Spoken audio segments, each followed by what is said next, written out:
Selamat pagi bosku, jumpa kembali bersama saya Sisilia dari Pilar Mas Investindo Sekuritas. Touch your heart, touch your profit. Bosku, ada hal yang sedang kontroversial di masyarakat nih. Pasalnya pemerintah melalui Kementerian Pertanian mengklaim berencana membuat antivirus corona yang dibuat dari bahan eukaliptus. Antivirus tersebut berbentuk kalung aromaterapi dan rencananya akan mulai diproduksi massal pada bulan depan.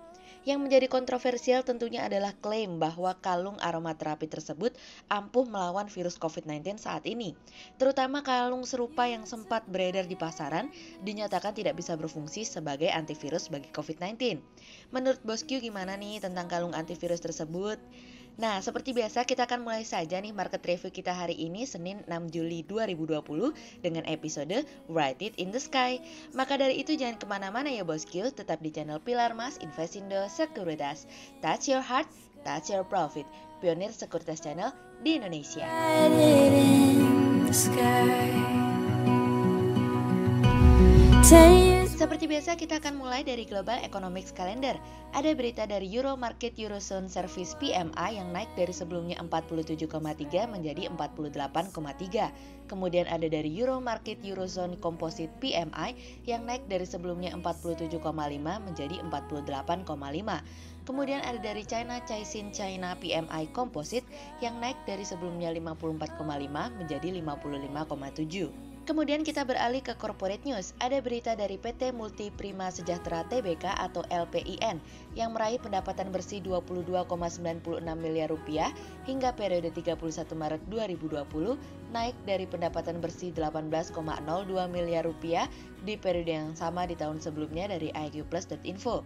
Kemudian ada dari PT Saraswati Anugrah Makmur Tbk atau SAMF yang mencatat penjualan 260,22 miliar rupiah hingga periode 31 Maret 2020, turun dari penjualan 353,53 miliar rupiah di periode yang sama di tahun sebelumnya dari iqplus.info.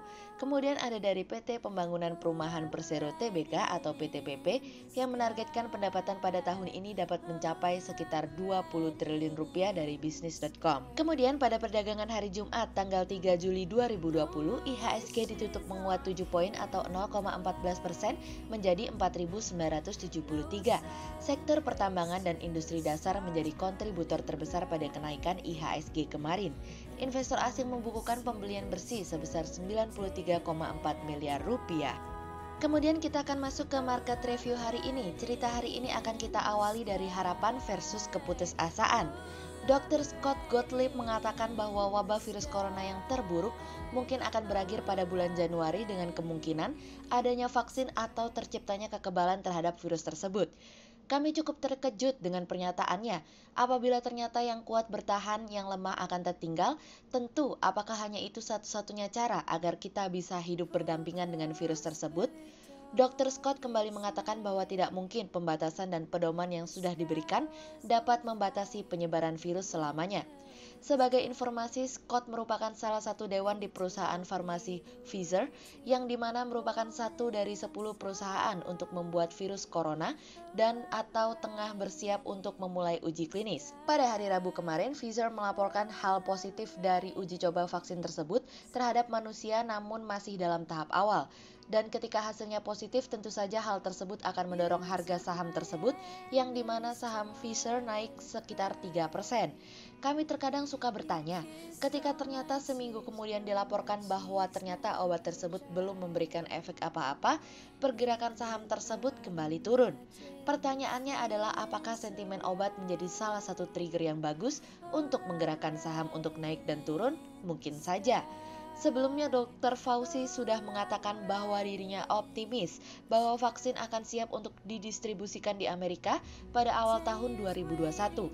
Beberapa perusahaan besar tengah bersiap untuk mulai melakukan investasi untuk meningkatkan produksi untuk memenuhi permintaan apabila ternyata vaksin tersebut telah terbukti aman dan efektif pada manusia.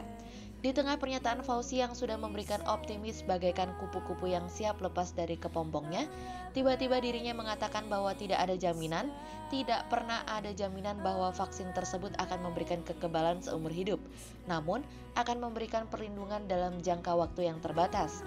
Kami jadi bingung, seperti melihat kupu-kupu yang ingin terlepas tapi nyangkut. Sudah 2 hari ini kami melihat banyak hal menjadi kentang karena beberapa pernyataan yang membingungkan. Kembali kepada kekebalan dan antibodi, sebuah penelitian pada awal minggu lalu mengatakan bahwa dibutuhkan 67% dari populasi untuk terinfeksi untuk mencapai kekebalan berkelompok, sehingga hal tersebut justru memberikan perlindungan yang lebih luas kepada masyarakat.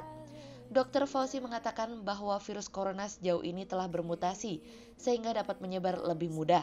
Penelitian dilakukan untuk mengonfirmasi hal tersebut bahwa ada kemungkinan mutasi dan implikasinya. Sejauh ini virus RNA bermutasi lebih cepat daripada virus lainnya, dan sebagai informasi, virus RNA tidak memiliki koreksi atas kesalahan dalam virus tersebut, yang itu artinya virus tersebut tidak dapat memperbaiki koreksi tersebut dengan sendirinya. Jadi, apa artinya kami menjelaskan hal tersebut? Itu artinya bahwa apabila mutasi tersebut benar terjadi, maka pengembangan vaksin akan mengalami kendala karena virus yang terus bermutasi. Dan ketika pengembangan vaksin mengalami kendala, itu artinya akan memberikan ketidakpastian perekonomian ke depannya. Situasi ini tidak sama seperti krisis sebelumnya. Krisis kali ini tidak bisa diukur dan diprediksi, namun jangan kehilangan harapan.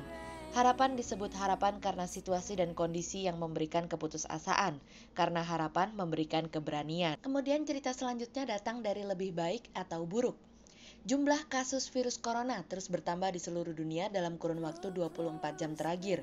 Dalam laporan tersebut dikatakan bahwa ada lebih dari 10,9 juta kasus baru yang telah dikonfirmasi secara global dengan 212.326 kasus baru dalam kurun waktu 24 jam. Dr. Maria van Kerkhove, Kepala WHO, mengatakan beberapa negara yang telah berhasil melakukan pembukaan sebelumnya memiliki potensi untuk mengalami penutupan kembali dan mungkin harus melakukan intervensi terkait hal tersebut agar penyebaran virus tetap terkendali. Namun, Dr. Maria mengatakan bahwa tentu saja dirinya berharap bahwa hal tersebut tidak perlu dilakukan. Amerika, Brasil, dan India terus mengalami lonjakan kasus baru, dan hal ini yang kami khawatirkan bahwa hal tersebut mampu menekan pemulihan ekonomi yang sedang berlangsung saat ini. WHO juga mengumumkan pada hari Sabtu kemarin bahwa WHO telah menghentikan percobaan kombinasi obat HIV Iopinavir dengan Ritonavir sebagai pengobatan gabungan untuk pasien yang terkena virus corona, karena hasil penggunaan obat tersebut tidak memberikan pengurangan dalam meningkatnya rasio kematian. WHO juga memberikan informasi bahwa mereka menghentikan penelitian mengenai hidroksikloroquine dalam penelitiannya. Sejauh ini belum ada obat yang disetujui oleh FDA untuk mengobati coronavirus, yang itu artinya perjalanan untuk mendapatkan vaksin masih panjang. Kemudian cerita selanjutnya datang dari sebuah usaha. Pemerintah berusaha mengembalikan kegiatan ekonomi masyarakat yang menurun drastis akibat pandemi COVID-19. Di tengah demand shock yang terjadi beberapa waktu terakhir mengakibatkan terhambatnya arus kegiatan perdagangan, Menteri Koordinator Bidang Perekonomian Erlangga Hartarto mengungkapkan dalam upaya memulihkan kembali ekonomi dalam negeri, pemerintah akan terus mengupayakan perbaikan dari sisi regulasi, tata kelola pemerintah, serta reformasi di sektor kesehatan. Selanjutnya akan mendorong government spending ke depannya agar pertumbuhan ekonomi tidak negatif di akhir tahun ini, dan optimistis pertumbuhan ekonomi di tahun ini masih akan tumbuh positif di kisaran 0 hingga 0,5%. Terlebih kondisi ekonomi diprediksi akan membaik pada kuartal ketiga dan keempat mendatang. Sehingga berdasarkan technical analisa, kami melihat saat ini IHSG memiliki peluang bergerak bervariatif, cenderung menguat dan ditradingkan pada level 4.945 hingga 5.011. Berikut stock watch pilar emas hari ini. Yang pertama ada dari ASI, kemudian yang kedua ada dari ACES, dan yang ketiga ada dari HMSP. Berikut kami akan menyampaikan dua saham pilihan pilar emas hari ini ya bosku. Yang pertama ada dari UNVR atau PT Unilever Indonesia Tbk, yang secara technical analisa dalam tren pada jangka waktu short term berpotensi untuk bearish dengan target 7.600 dan tingkat probabilitas sebesar 57%, sementara dalam jangka waktu long term berpotensi untuk bullish dengan target 9.850 dan tingkat probabilitas sebesar 62%.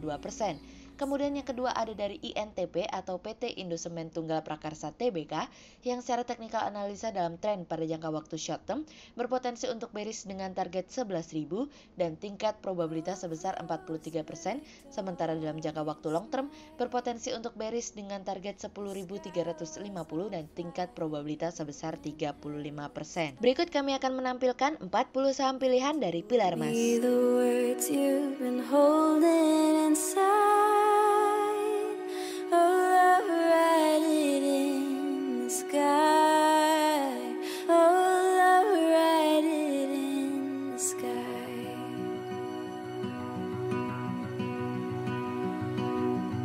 Sekian untuk review market kita kali ini ya Bosku. Untuk lebih lengkapnya Bosku bisa klik link di bawah video ini atau bisa juga langsung akses ke website kami di www.pilarmas-investindo.co.id. Dan jangan lupa untuk selalu jaga kesehatan buat para Bosku ya. Kita akan bertemu lagi besok pagi untuk market review yang berikutnya. Jadi jangan lupa like, subscribe, dan tonton terus channel Pilar Mas Investindo Sekuritas. Touch your heart, touch your profit. Pionir sekuritas channel di Indonesia. 10 years waiting to read.